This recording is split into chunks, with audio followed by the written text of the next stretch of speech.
saludamos al doctor Paul Granda, expresidente del IES, quien por este juicio se encuentra en arresto domiciliario. Doctor Granda, le damos la bienvenida, aunque usted ha tenido reticencias para darnos entrevistas en los últimos años. Consideramos procedente y una obligación escucharle, más aún considerando que hay noticias y comentarios sobre usted y su situación, compleja situación, que las hemos transmitido a través de este medio de comunicación. La pregunta inicial, doctor Granda, es: ¿qué hizo usted entre junio del 2019, fecha de la denuncia que la hemos refrescado, y mayo del 2020, fecha en la cual nuevamente la Comisión Ciudadana Anticorrupción vuelve a hacerse eco de la misma denuncia, pero ya con una serie de hechos consumados? Así es. Mire, Gustavo, buenos días, y buenos días también a Rosana.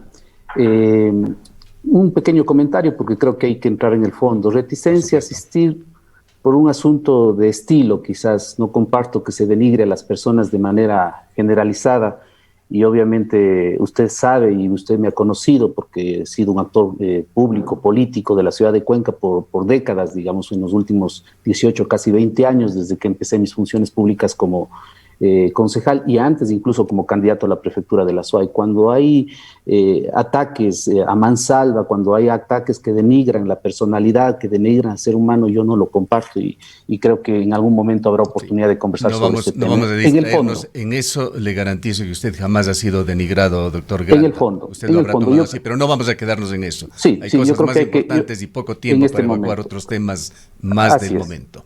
Así es. Mire, cuando yo recibo la visita de, en este caso, la Comisión Nacional Anticorrupción, ya el instituto había tomado muchas decisiones respecto de los hospitales de Guayaquil. No se olvide, y esto es importante diferenciar, yo no ejercí funciones ejecutivas. Quien ejerce funciones ejecutivas en la institución es el director general del Seguro Social. Mis funciones eran ser parte de un órgano colegiado, en otras palabras, fiscalizar y legislar como presidente del Consejo Directivo, conjuntamente con el resto de vocales que conforman el Consejo Directivo. Una aclaración adicional que Rosana hizo en la introducción. Se habla que esta investigación son por compras de insumos y medicamentos en época de pandemia. No es así, Rosana. Esta investigación es por contratos que se otorgaron a través de convenios de pago, que es una figura que está contemplada en la Ley de Contratación Pública, entre abril del 2016 y octubre del 2018. Son 13 convenios de pagos que están siendo investigados, que se presume que habrían sido favorecidos ciertos contratistas, y quiero darle un detalle. Yo llego al Seguro Social en diciembre de 2018. Ese es el principal error, esa es la principal falacia de la Fiscalía, que ha sido acogida por el juez. Granda, tenemos necesariamente que hacer interactivo este diálogo. Claro, con mucho gusto. Estos contratos a los cuales usted se refiere y al periodo al que hace referencia, ¿tuvieron efecto, sin embargo, en los meses posteriores, incluyendo aquellos de la pandemia? No, Gustavo. Es decir, estos contratos, insisto, el último se firma en octubre de 2018. No tienen que ver absolutamente nada con la pandemia. Es decir, no se trata de insumos para la pandemia, no se trata de medicamentos para la pandemia. No tienen nada que ver con la pandemia. De hecho, ese es un factor importante el que nosotros hemos expresado en nuestra defensa. 1. 2. Las competencias, como yo le decía, no le corresponden al presidente del Consejo Directivo la administración, el otorgar contratos o el ordenar gastos. La Ley de Seguridad Social, desde el artículo 126 al 133, que lamentablemente mucha gente no lo conoce, establece que las unidades hospitalarias son administradas de manera autónoma, son independientes. Es decir, todas las competencias para otorgar contratos, para administrar contratos, para proceder con los pagos, tienen las unidades hospitalarias. ¿Sí? Entonces, esa es una aclaración importante, pero permítame ir a lo de la Comisión Nacional Anticorrupción. Yo recibo la visita de dos buenos amigos, Jorge y Germán Rodas, como se puede ver en las imágenes del diario El Universo. No solamente esa ocasión, que fue una visita pública. Así es. Yo recibí la visita de ellos mucho antes, y le quiero comentar por qué. Porque cuando yo llego, insisto, en diciembre al Seguro Social, detecto, haciendo el ejercicio de mi función de fiscalización, que se utilizaba esta figura de convenios de pago de manera irresponsable, de manera amplia, por decirlo de alguna forma, laxa, ¿no es cierto? Se utilizaba no solamente en este hospital, sino en todo el sistema de la seguridad social de los hospitales. Solo le quiero poner un ejemplo. En el 2018 se había firmado contratos por convenios de pago o a través de convenios de pago por cerca de 125, 130 millones de dólares en un hospital, el Hospital Teodoro Maldonado. Entonces, inmediatamente se detecta esa información. Yo exijo, en mi calidad de fiscalizador, al director general de la época que inicie acciones de investigación en el Hospital Teodoro Maldonado y destituya al gerente de ese hospital, al señor Jairala, que es uno de los coprocesados.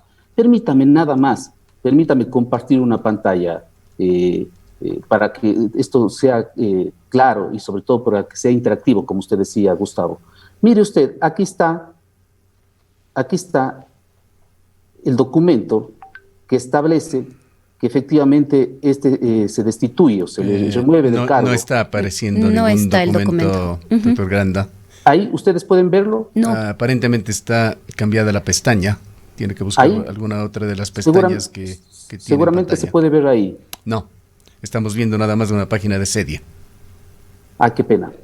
Sí, tienen que autorizarme, me comentan para que yo se pueda mirar. Bueno, voy a dejar de compartir, pero es un documento del 8 Manténgala, le seguimos escuchando mientras, si es Perfecto. Que es problema nuestro, tratamos de resolverlo. Continúe, doctor Granda. Yo puedo observar el documento. Es un documento del 8 de febrero del 2019 donde se le remueve de sus funciones al señor Jairala Zunino, exgerente del Hospital Teodoro Maldonado. Solamente por la investigación y la observación de haber existido convenios de pago, como le digo, en una cantidad de 140 millones casi de dólares, cuando el presupuesto del Teodoro Maldonado era 180 millones. Se le removió del cargo. Es decir, nosotros jamás omitimos acciones para luchar contra la corrupción. Recibo la visita formal el 25 de junio, como lo expresa el diario El Universo, de la Comisión Nacional Anticorrupción.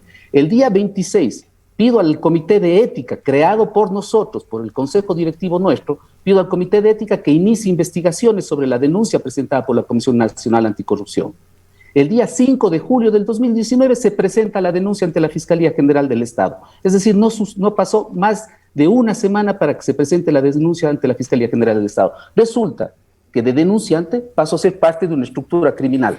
Doctor Granda, justamente en este punto, ¿de dónde saca la Fiscalía este error, según su criterio, de que usted sería parte entonces de esta estructura delictiva que habría favorecido precisamente a grupos y empresarios a través de estos convenios de pago, que los califica además de ilícitos en estos hospitales y que superarían más de $1 millón? ¿De dónde se confunde? ¿En dónde se confunde la Fiscalía? Mire, esa es una muy buena pregunta, pero yo lo que estoy observando, ya luego de haber pasado primero todo el proceso de investigación a la cual me sometí, yo pedí la comparecencia en este proceso, yo solicité, a mí no me pidieron la comparecencia de parte de la Fiscalía, yo solicité por escrito cuando se presenta una publicación en uno de los portales de investigación en donde se dice que yo habría estado en un hotel de la ciudad de Guayaquil y me habría reunido con el señor Dalo Bucaram, ¿sí? Y yo lo he dicho públicamente. Yo me he reunido con el señor Dalo Bucaram, producto de una delegación del presidente de la República para tratar temas de carácter político, no en las fechas que determina esa supuesta bitácora o un testimonio en este caso de uno de los guardias. Dicho sea de paso, el guardia posteriormente hizo una declaración juramentada en donde dijo que agentes civiles le presionaron para declarar en contra de Paul Granda. Sí, y no solamente eso, sino que en la pericia de identificación, cuando tenía que identificar en este caso a las personas, si yo podría mostrar los documentos, podríamos ir viendo eso porque lo tenía preparado. Él dice que no me conoce, no me reconoce. Pero entonces, su nombre aparece en la bitácora. ¿De dónde aparece ese nombre? ¿Quién lo escribe? ¿Quién lo apunta? ¿Por qué? Y no solamente eso, Rosana, sino que el informe pericial que quisiera mostrar los documentos tenía preparado precisamente para poder compartir con ustedes. Sí, el informe pericial dice que la bitácora... Lamentablemente no sabemos qué sucede, pero lamentablemente no podemos exhibir los documentos, no... Está habilitada la opción para que usted los pueda compartir. Nuevamente, doctor. Ahora sí. Ahí se puede ver. Miren, este es el documento de lo que yo les decía respecto del señor Jairala Zunino. Pero permítanme mostrarles el tema de la Cámara de Gesell. Este es el documento que consta del proceso. Este es el señor guardia que dice en algún momento en una de las intervenciones de él, en uno de los testimonios, de que me vio llegar y reunirme con el señor Bucaram. No dice que me ha visto con el señor Bucaram, pero que hubo una comunicación entre los dos. Como le digo, yo con el señor Bucaram tuve una reunión producto de una delegación del presidente de la República. De hecho, el mismo señor Bucaram en una audiencia dijo, sí, a mí me delegó el señor Lenín Moreno que tenga una reunión con Paul Granda, ¿sí? pero no fue para tratar ningún tema relacionado con el Seguro Social, sino la coyuntura política de las elecciones seccionales en la ciudad de Guayaquil. Y yo estoy en el sobre 11, permítanme mostrarles, aquí está señalado, aquí estaban mis fotografías, además con un zoom especial, y además, luego de la insistencia de la juez que hizo esta pericia, ¿qué dice el señor Echeverría? No conozco a nadie, no conozco a nadie, no conozco a nadie. Es decir, no me identificó. Sin embargo, él luego, y les voy a mostrar ese documento, porque este es muy importante, en una declaración juramentada, aquí está el señor Bolívar Manuel Echeverría, está el número de cédula, miren este párrafo, dice, hemos hecho esto en contraprestación al daño que se pudiera haber ocasionado al decir que Paul Granda y Dalo Bucarán se reunieron en el departamento 7, piso 8 de las Torres Colón, lo cual es falso.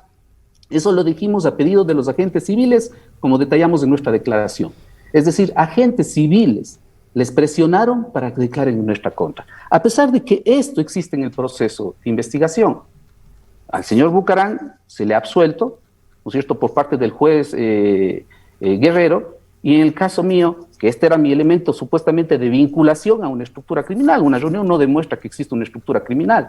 Sin embargo, a mí me llaman a juicio de manera injusta. Además, Paul, insisto, ¿usted nunca estuvo en ese edificio, tampoco en el departamento de Daniel Salcedo?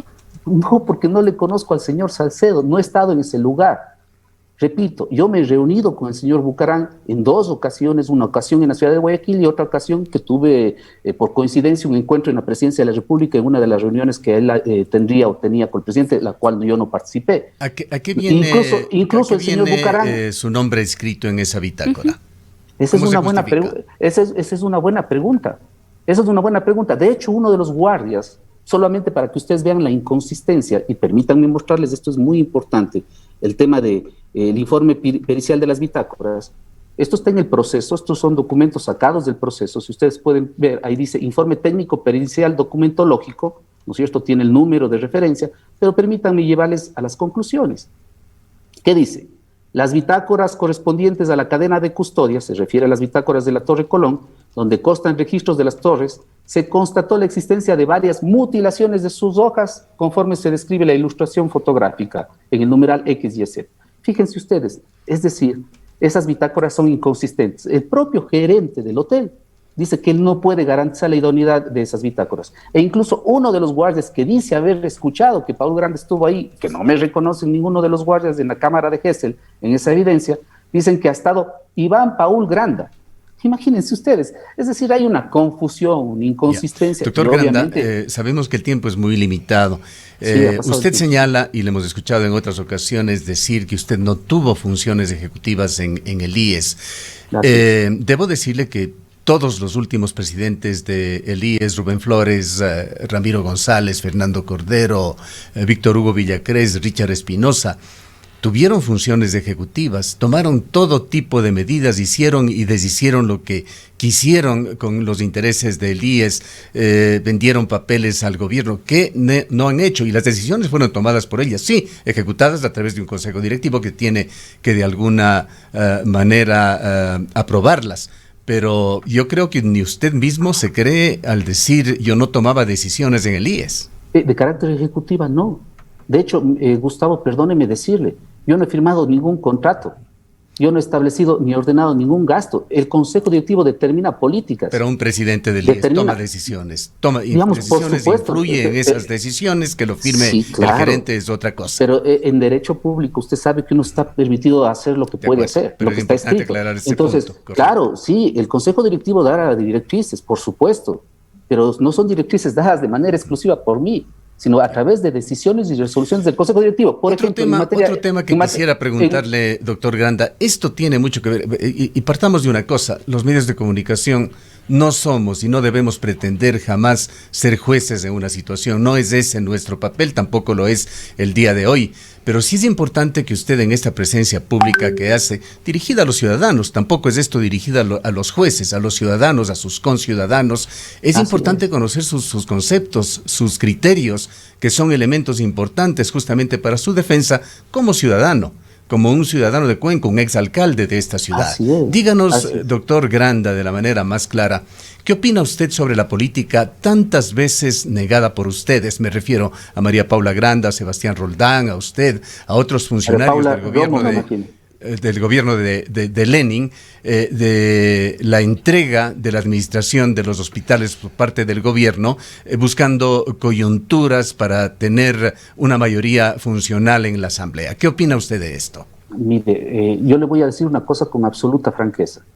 Cuando nosotros llegamos a la seguridad social, uno de los problemas que vimos era que no existía un modelo de gestión de las unidades hospitalarias, que las unidades hospitalarias eran ineficientes, que no cumplían sus funciones y obviamente había un problema también de personal. Entonces, en aquellos lugares donde nosotros encontramos gerenciamientos, administraciones ineficientes, lo que definimos como política desde el Consejo Directivo y exigimos a la administración es que remueva a todos esos funcionarios ineficientes y que inicie investigaciones en los casos en los que existen indicios, obviamente, o alguna duda respecto de la honestidad de la actuación. Para eso, nosotros establecimos una política, fíjese, cumpliendo con nuestra labor. Permítanme, no sé si este momento se observa. Resolvimos emitir un reglamento de selección de cargos de nivel jerárquico superior, es decir, un concurso público para los gerentes de los hospitales. Aquí está la resolución. Entonces, frente a eso, actuamos nosotros. Es decir, frente a cualquier duda de que exista administradores o gerentes de hospitales que no cumplan con el perfil o que sean producto de una cuota política, nosotros decidimos cortar de raíz. Esa fue la política pública. Pero ¿cómo se le mantuvo, doctor Granda? Se me escapa el nombre en este momento, pero al gerente del Hospital Teodoro Maldonado Carbo, que al fin salió ya en desgracia durante los escándalos que se daban alrededor de la pandemia. Mire, Gustavo, ese es el problema de la desinformación. Le vuelvo a repetir y le mostré un documento. Nosotros removemos al señor Jairala, que está siendo coprocesado conmigo, y le vuelvo a mostrar. Le removimos nosotros del cargo. Aquí está. ¿En qué fecha se le removió? 8 de febrero de 2019, a menos de 2 meses que yo llegué a la institución. 8 de febrero, aquí está. ¿Sí? Y no solamente eso, Gustavo, sino que al observar que muchas cosas no cambiaban a partir del 8 de febrero, la exigencia del Consejo Directivo y mía personal fue que se remueva a los cargos intermedios o a los cargos medios que existían en la institución. Entonces, no es verdad que no se generó políticas y terminamos con esta resolución dictada en octubre de 2019 para que exista un concurso público en la designación de los gerentes de los hospitales. ¿En qué punto se encuentra su juicio, doctor Granda? ¿Qué es lo que viene? Es decir, se ha iniciado ya este juicio contra usted y otros implicados. ¿Cuáles son las acusaciones concretas que tiene entonces la Fiscalía en su contra? Usted, por otra parte, ha señalado que la Fiscalía no tiene un buen sistema de investigación. Es evidente, querido Gustavo, al menos en mi caso. Al menos tengo que hablar por mi caso. La primera acusación es el tema de haber favorecido con estos contratos. Primero, no soy competente, repito. Segundo, es entre abril 2016 y octubre 2018. Es decir, yo no sabía que iba a estar en el Seguro Social, menos en abril 2016, ni tampoco en octubre 2018. Yo había presentado mi renuncia al cargo que estaba desempeñando y pensaba efectivamente ya dedicarme a mis temas de carácter académico y profesional. Terminé en el Seguro Social porque al ver el Seguro Social y ver la posibilidad de sacar adelante el Seguro Social, me enamoré de la institución más importante de defensa de los derechos fundamentales de las personas a través de la asistencia y del apoyo de carácter social. Ese es un elemento. El otro elemento son las bitácoras, ¿sí? Que están totalmente desvirtuadas por los propios guardias, por el propio gerente del hotel. Luego hay otra bitácora del edificio Zarzuela, en donde el señor Salcedo supuestamente ha estado en el Seguro Social, en la oficina del vocal Felipe Peso. ¿Qué tiene que ver eso conmigo? Ese es el otro elemento que plantea la Fiscalía. Doctor, y el tercer Granda, elemento... ¿En qué medida, estamos ya casi sobre el tiempo, por eso le interrumpo nuevamente, ¿en qué medida usted conocía lo que estaba sucediendo dentro del Hospital Teodoro Maldonado? Era evidente los problemas, Gustavo, por eso tomamos acciones. ¿Y no pudieron tomar mejores decisiones?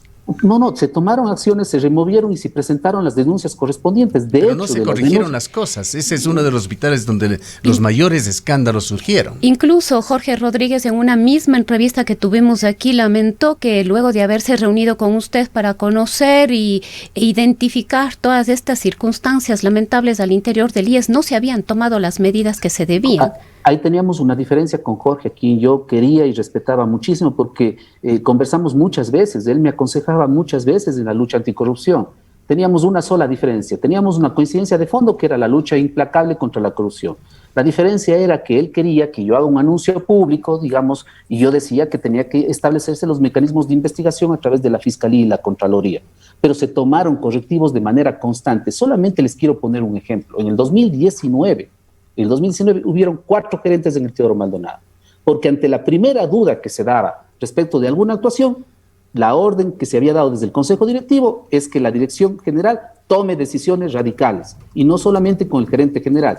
Yo le voy a mostrar un documento, y permítanme que haga uso de esta herramienta porque creo que es importante, en donde efectivamente le solicitamos fiscalización del Teodoro Maldonado reiteradamente al director general del Seguro Social. Miren ustedes, este es uno de los documentos, son más de 20 documentos, de 25 documentos que nosotros emitimos desde la presidencia del Consejo Directivo el 6 de enero del 2020.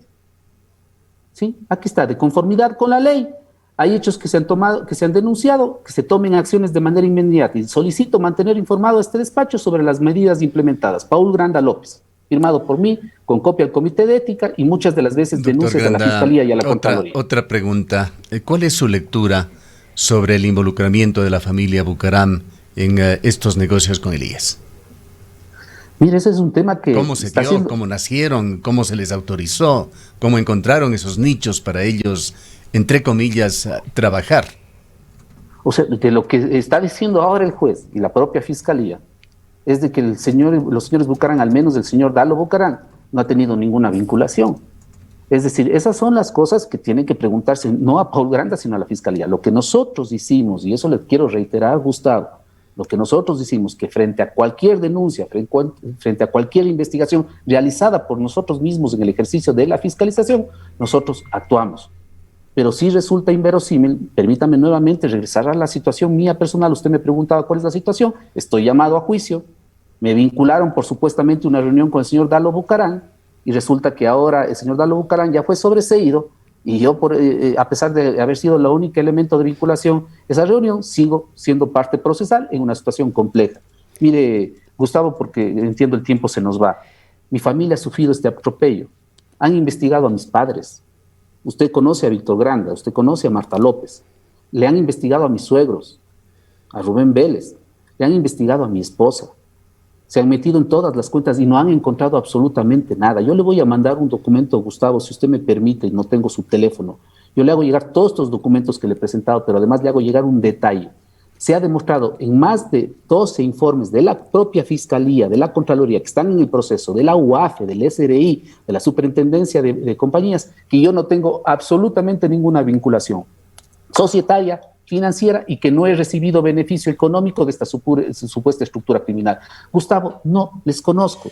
Al señor Salcedo no lo conozco, no lo he visto. En el escenario en el cual aceptamos esta situación en la cual se le vincula y se le lleva a juicio a usted injustamente, doctor Granda, ¿cómo justifica esto la Fiscalía?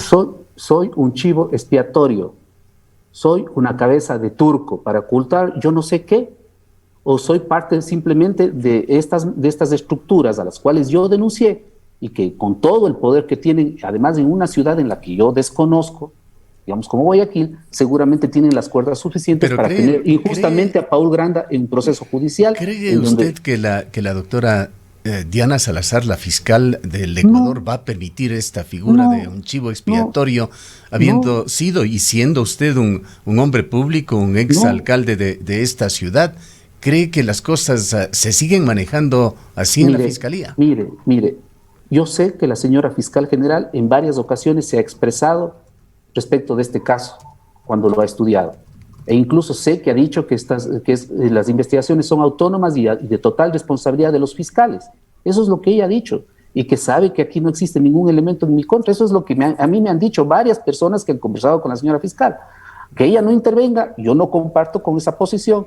Yo creo que ella debe garantizar la objetividad de la intervención. ¿Quién cree usted que está detrás de esto? ¿Quién cree usted que está detrás de esto? ¿Por qué quiere en su cabeza? ¿Quién? Eso le digo, es probable que sean aquellas personas a las cuales yo denuncié. ¿Sabe cuántas denuncias presentamos? ¿Cuántas investigaciones presentamos a lo largo del 2019, desde junio, que se constituyó el Comité de Ética? 180 denuncias, cuando no se había investigado ningún tema en los años anteriores al Seguro Social.